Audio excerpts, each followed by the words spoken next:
8ನೇ ಸಂಭ್ರಮ ಶನಿವಾರ ಕಾರ್ಯಕ್ರಮ ರಸ್ತೆ ಸುರಕ್ಷತೆ.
ನಿಯಮಗಳ ಬಗ್ಗೆ ಮಾಹಿತಿ ನೀಡಿರುತ್ತಾರೆ. ರಸ್ತೆ ಪಕ್ಕದಲ್ಲಿ ಸುರಕ್ಷಿತವಾಗಿ ಹೇಗೆ ನಡೆಯಬೇಕು? ರಸ್ತೆಯ ಎಡ ಮತ್ತು ಬಲಬದಿಯಲ್ಲಿ ಪಾದಚಾರಿ ಮಾರ್ಗದಲ್ಲಿ ನಾವು ನಡೆಯಬೇಕು. ಪಾದಚಾರಿಗಳು ರಸ್ತೆ ಬಳಕೆ ಹೇಗೆ ಮಾಡಬೇಕು? ವಾಹನಗಳಿಂದಾಗುವ ಅಪಘಾತಗಳನ್ನು ತಪ್ಪಿಸಲು ಪಾದಚಾರಿ ರಸ್ತೆ ಬಳಸಬೇಕು. ನೀವು ಕಂಡಂತೆ ನಿಮ್ಮ ಊರಿನ ಮುಖ್ಯ ರಸ್ತೆ ಬದಿಯಲ್ಲಿ ಇಂತಹ ಸೂಚನಾ ಫಲಕಗಳು ಇವೆ. ಹೌದು. ರಸ್ತೆ ದಾಟುವಾಗ ನೀನು ಯಾವ ಸುರಕ್ಷತೆ ಪಾಲಿಸುವೆ? ರಸ್ತೆ ದಾಟುವಾಗ ಜೀಬ್ರಾ ಕ್ರಾಸ್ ಅನ್ನು ಬಳಸುವೆ. ಎಲ್ಲರಿಗೂ ಧನ್ಯವಾದಗಳು.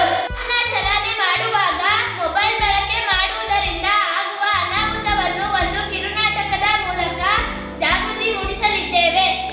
ಮೊದಲ ಸನ್ನಿವೇಶ, ಸ್ನೇಹಿತರು ಹೋಟೆಲ್ನಲ್ಲಿ ಭೇಟಿಯಾಗುವ ಸನ್ನಿವೇಶ.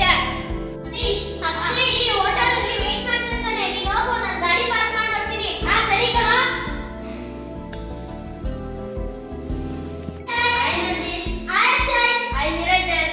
ಏನೋ ಮನೆಯಲ್ಲೆಲ್ಲ ಚೆನ್ನಾಗಿದ್ದಾರೇನೋ? ಚೆನ್ನಾಗವ್ರೆ. ನಿಮ್ಮನೆಯವರು? ನಮ್ಮನೆಯವರು ಚೆನ್ನಾಗಿದ್ದಾರೆ. ನಾನು ಕಷ್ಟಪಟ್ಟು ದುಡಿತಾ ಇದ್ದೀನಿ. ಮಕ್ಕಳಿಗೆ ಒಳ್ಳೆ ಎಜುಕೇಶನ್ ಕೊಡಿಸ್ಬೇಕು ಅಂತ ಹೇಳಿ ಅಪ್ಪಂಗಿನ್ನ ಟ್ಯಾಬ್ಲೆಟ್ಸ್ ತಂದ್ಕೊಡ್ಬೇಕು. ಮಕ್ಕಳು ಚೆನ್ನಾಗಿ ಓದಿಸೋ. ಆಯ್ತು ಕಣೋ.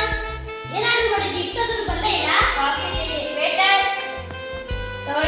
ಆರ್ಡರ್.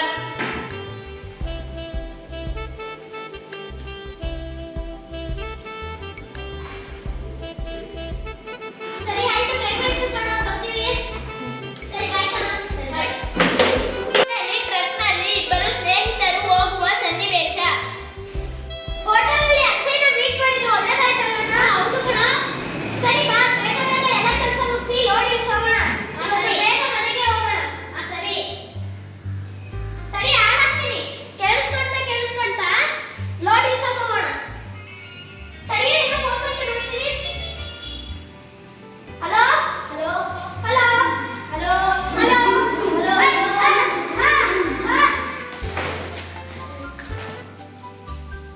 ಡ್ರೈವರ್ನ ಮನೆಯ ಪರಿಸ್ಥಿತಿಯನ್ನು ತೋರಿಸುವ ಸನ್ನಿವೇಶ. ಒಂದು ತಿಂಗಳ ನಂತರ. ಅಮ್ಮ ಹೊಟ್ಟೆ ಹಸಿದಿದೆ, ಊಟ ಕೊಡಮ್ಮ. ಇರಪ್ಪ, ಮನೇಲಿ ದಿನಸಿ ಸಾಮಾನೆಲ್ಲ ಖಾಲಿಯಾಗಿದೆ. ಅಮ್ಮ ಸ್ಕೂಲ್ ಫೀಸ್ ಕಟ್ಬೇಕಂತೆ, ಇಲ್ಲ ಅಂದ್ರೆ ಸ್ಕೂಲಿಂದ ವರ್ಗ ಆಗ್ತಾರಂತೆ. ಸ್ಕೂಲ್ ಫೀಸ್ ಕಟ್ಟಮ್ಮ.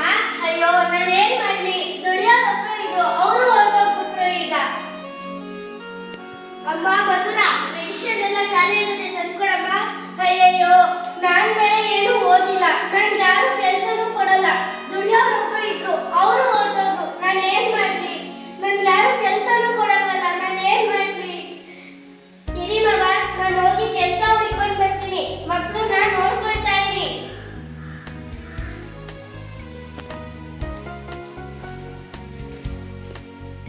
ಡ್ರೈವರ್ನ ಆತ್ಮ ಪಶ್ಚಾತ್ತಾಪ ಮಾಡಿಕೊಳ್ಳುವ ಸನ್ನಿವೇಶ. ಅಯ್ಯೋ, ನಾನು ಏನ್ ಮಾಡ್ಬಿಟ್ಟೆ? ನಾನು ಮಾಡಿದ ಒಂದು ತಪ್ಪಿಂದ ನನ್ನ ಕುಟುಂಬ ಎಲ್ಲ ಬೀದಿ ಪಾಲಾಯ್ತಲ್ಲ. ನನ್ನ ಹೆಂಡತಿ ಬೇರೆ ಏನು ಓದಿಲ್ಲ ಬರ್ದಿಲ್ಲ, ಅವಳಿಗೆ ಕೆಲ್ಸಕ್ಕಾಗಿ ಪರದಾಡ್ಬೇಕಲ್ಲ. ನನ್ನ ಮಕ್ಕಳನ್ನ ಯಾರು ಓದಿಸ್ತಾರೆ? ಅವ್ರಿಗೆ ಊಟ ಯಾರು ಕೊಡ್ತಾರೆ? ನಾ ಅಪ್ಪ ಮೆಡಿಸಿನ್ ಎಲ್ಲ ಖಾಲಿ ಆಗಿದೆ. ನಾನು ಮಾಡಿದ ತಪ್ಪಿಂದ ಇಷ್ಟೊಂದು ದೊಡ್ಡ ಸಮಸ್ಯೆ ಎದುರಾಗಿದೆಯಲ್ಲ. ನನ್ನ ಹೆಂಡತಿ ಈಗ ಅದನ್ನ ಹೆಂಗ್ ಸಂಭಾಳಿಸ್ತಾರೆ? ಅಯ್ಯೋ. ಮರುದಿನದ ಸನ್ನಿವೇಶ. ಬೇಗ ಲೋಡ್ ಇಳಿಸೋಣ, ಇರೋ ಒಂದು ಹಾಡಾಕ್ತೀನಿ. ಸರಿ ಕಣ. ಇರು, ಏನೋ ಹೋಗೋದ ನೋಡ್ತೀನಿ. ಸರಿ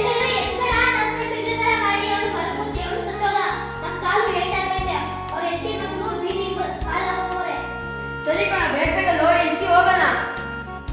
ಕರ್ನಾಟಕದ ಮುಖ್ಯ ಉದ್ದೇಶ ಸುರಕ್ಷತೆ ಮತ್ತು ಜಾಗರೂಕತೆ. ನಮಗೂ ಕೂಡ ಇಂತಹ ಪರಿಸ್ಥಿತಿ ಬರಬಾರದು ಎಂದರೆ ಡ್ರೈವಿಂಗ್ ವೇಳೆ ಅನುಸರಿಸಬೇಕಾದ ನಿರ್ದೇಶನಗಳನ್ನು ಪಾಲಿಸಬೇಕು.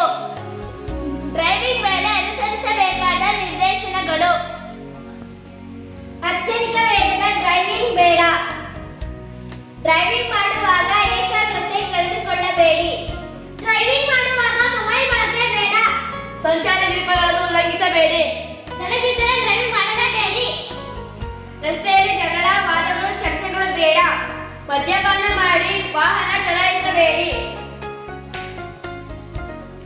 ಹೆಲ್ಮೆಟ್ ಧರಿಸದೆ ರಸ್ತೆಯಲ್ಲಿ ಚಾಲನೆ ಮಾಡುವುದರಿಂದ ಆಗುವ ಅನಾಹುತವನ್ನು ಒಂದು ಕಿರುನಾಟಕದ ಮೂಲಕ ಜಾಗೃತಿ ಮೂಡಿಸಲಿದ್ದಾರೆ. ದೃಶ್ಯ 1, ಮನೆಯ ಸನ್ನಿವೇಶ.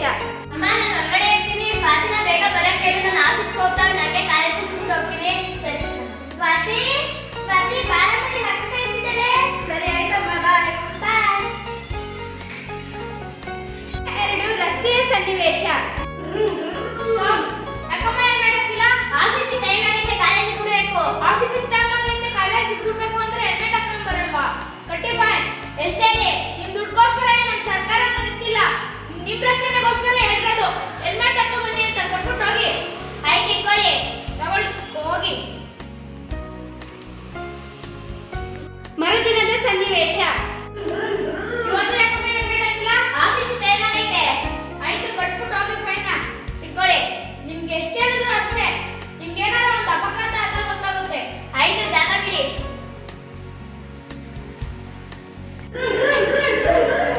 ಅಯ್ಯೋ, ಆಕ್ಸಿಡೆಂಟ್ ಆಯ್ತು. ಅಯ್ಯೋ, ಆಕ್ಸಿಡೆಂಟ್. ಅಯ್ಯೋ, ಆಕ್ಸಿಡೆಂಟ್ ಆಗಿತ್ತು. ಭದ್ರ ಭದ್ರ. ನೀವ್ ಬೇಗ ಬಂದು ನೋಡಿದ್ದೀರಾ? ಹೀಗೆ ಹಚ್ಚಿದೆ ಇವ್ರಿಗೆ. ಹೆಲ್ಮೆಟ್ ಹಾಕೊಂಡು ಗಾಡಿ ಓಡಿಸಿ ಅಂತ ಇವತ್ತು ನೋಡಿ ಹೆಂಗೈತಿ. Ambulance phone ಮಾಡ್ರಾ? ಹಲೋ,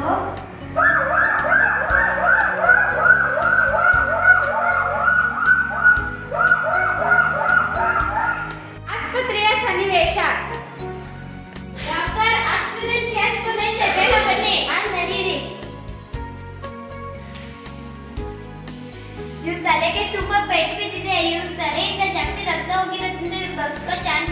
ತಂದೆ ತಾಯಿ ಫೋನ್ ಮಾಡಿ.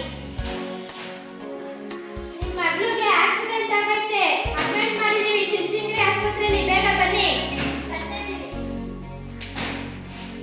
ಡಾಕ್ಟರ್ ನನ್ನ ಮಗಳಿಗೆ ಏನಾಯ್ತು? ಅಯ್ಯೋ ನನ್ನ ಮಗಳಿಗೆ ಏನಾಯ್ತು? ಡಾಕ್ಟರ್ ನನ್ನ ಮಗಳಿಗೆ ಏನಾಯ್ತು? ನಿಮ್ಮ ಮಗಳಿಗೆ ತಲೆಗೆ ತುಂಬಾ ಏಟಾಗಿದೆ, ಅವಳು ಬದುಕೋ ಚಾನ್ಸ್ ಇಲ್ಲ. ಡಾಕ್ಟರ್ ಹೇಳವ್ರೆ ಬದುಕೋ ಚಾನ್ಸ್ ಇಲ್ಲ ಅಂತ. ಡಾಕ್ಟರ್ ಪ್ಲೀಸ್ ಡಾಕ್ಟರ್, ನನ್ನ ಮಗಳು ಉಳಿಸ್ಕೊಳ್ಳಿ ಡಾಕ್ಟರ್. ಕೈಗೆ ಕಾಲಿಗೆ ಏನಾದರೂ ಏಟಾಗಿದ್ರೆ ಉಳಿಸ್ಬೋದಾಗಿತ್ತು. ಅವಳಿಗೆ ತಲೆಗೆ ಏಟಾಗಿರೋದ್ರಿಂದ ತುಂಬಾ ರಕ್ತ ಹೋಗಿ ಅವ್ರು ಬದುಕೋ ಚಾನ್ಸ್ ಇಲ್ಲ. ಅಯ್ಯೋ ನನ್ನ ಮಗಳನ್ನೇ ಕಳ್ಕೊಳ್ಳೋ ಪರಿಸ್ಥಿತಿ ಬಂದ್ಬಿಡ್ತಲ್ಲಪ್ಪ. ಜೀವನ ಅತ್ಯಮೂಲ್ಯವಾದದ್ದು, ಅದನ್ನು ನಮ್ಮ ನಿರ್ಲಕ್ಷ್ಯ ಮತ್ತು ಬೇಜವಾಬ್ದಾರಿಯಿಂದ ಅದನ್ನು ಕಳೆದುಕೊಳ್ಳಬಾರದು ಎಂಬುದನ್ನು ತಿಳಿಸುವುದೇ ಈ ನಾಟಕದ ಮುಖ್ಯ ಆಶಯವಾಗಿದೆ. Do not be a fool. Follow the road safety rule. Helmet ಧರಿಸಿ ಜೀವ ಉಳಿಸಿ. ಟ್ರಾಫಿಕ್ ಸಿಗ್ನಲ್ ಉಲ್ಲಂಘನೆ ಜೀವವೇ ದಂಡನೆ. ಸುರಕ್ಷತೆ ನಿಮ್ಮ ಮಿತ್ರ, ಅಪಘಾತ ನಿಮ್ಮ ಶತ್ರು. ರಸ್ತೆ ಮಧ್ಯೆ ಹೋಗದಿರಿ, ಅಪಘಾತದಿಂದ ದೂರವಿರಿ. ರಸ್ತೆಯಲ್ಲಿ ಆಂಬ್ಯುಲೆನ್ಸ್ಗೆ ದಾರಿ ಬಿಡಿ, ಜೀವ ಉಳಿಸಿ. ಸುರಕ್ಷಿತ ಚಲನೆ ಮೊದಲ ಆದ್ಯತೆ.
ರಸ್ತೆಯ ಸುರಕ್ಷತೆ ನಿಯಮಗಳನ್ನು ಪಾಲಿಸಬೇಕು. ವಿದ್ಯಾರ್ಥಿಗಳೇ, ಇವತ್ತು ನಮ್ಮ ಶಾಲೆಯಲ್ಲಿ 8ನೇ ಸಂಭ್ರಮ ಶನಿವಾರ ಪ್ರಯುಕ್ತ ರಸ್ತೆ ಸುರಕ್ಷತೆ ಕುರಿತು ಹಲವಾರು ವಿಷಯಗಳನ್ನ ತಿಳ್ಕೊಂಡಿದ್ದೀವಿ. ಬೆಳಗ್ಗೆ ನಾವು ಜಾಥಾ ಕಾರ್ಯಕ್ರಮವನ್ನ ಮುಗಿಸಿದ್ದೀವಿ. ತದನಂತರ ಒಂದಷ್ಟು ಟ್ರಾಫಿಕ್ ಸಿಗ್ನಲ್ಸ್ಗಳ ಬಗ್ಗೆ ನಾವು ಮಾಹಿತಿಯನ್ನು ಹಂಚಿಕೊಂಡಿದ್ದೇವೆ. ಅದೇ ರೀತಿ ಈಗ ನಾವು ವಿಡಿಯೋ ನೋಡೋದ್ರ ಮೂಲಕ ರಸ್ತೆಗಳಲ್ಲಿ ಆಗ್ತಕ್ಕಂಥ ಅವಘಡಗಳ ಬಗ್ಗೆ ನಾವು ಒಂದಷ್ಟು ಮಾಹಿತಿಯನ್ನ ರಸ್ತೆ ಸುರಕ್ಷತಾ ನಿಯಮಗಳನ್ನು ನಾವು ಕಡ್ಡಾಯವಾಗಿ ಪಾಲನೆ ಮಾಡಲೇಬೇಕು. ಅಯ್ಯೋ ನಾವು ಸಿಗ್ನಲ್ ಅಲ್ವಲ್ಲ ಇರೋದು, ಹಳ್ಳಿನಲ್ಲಿ ಇರೋದಲ್ವಾ, ನಮ್ಗೆ ಯಾವ ಸಿಗ್ನಲ್ ಅಲ್ಲಿ ಇದೆ, ನಮ್ಗೆ ತೊಂದರೆ ಆಗ್ಬಿಡುತ್ತೆ, ಯಾರು ನಮ್ಗೆ ಆಕ್ಸಿಡೆಂಟ್ ಮಾಡ್ತಾರೆ ಅಂತ ನೀವು ಅನ್ಕೊಳ್ಬಾರ್ದು. ಸೊ ಇದು ಒಂದು ಚಿಕ್ಕದಾಗಿರ್ತಕ್ಕಂಥದ್ದು ರಸ್ತೆ, ಹೌದಲ್ವಾ, ತುಂಬಾ ಕಿರಿದಾಗಿರ್ತಕ್ಕಂಥ ರಸ್ತೆ. 2 ವೆಹಿಕಲ್ಗಳು ಒಟ್ಟೊಟ್ಟಿಗೆ ಬಂದ್ಬಿಟ್ರೆ ಏಕಾಗ್ರತೆ ಕಳೆದುಕೊಳ್ಳಬೇಡಿ.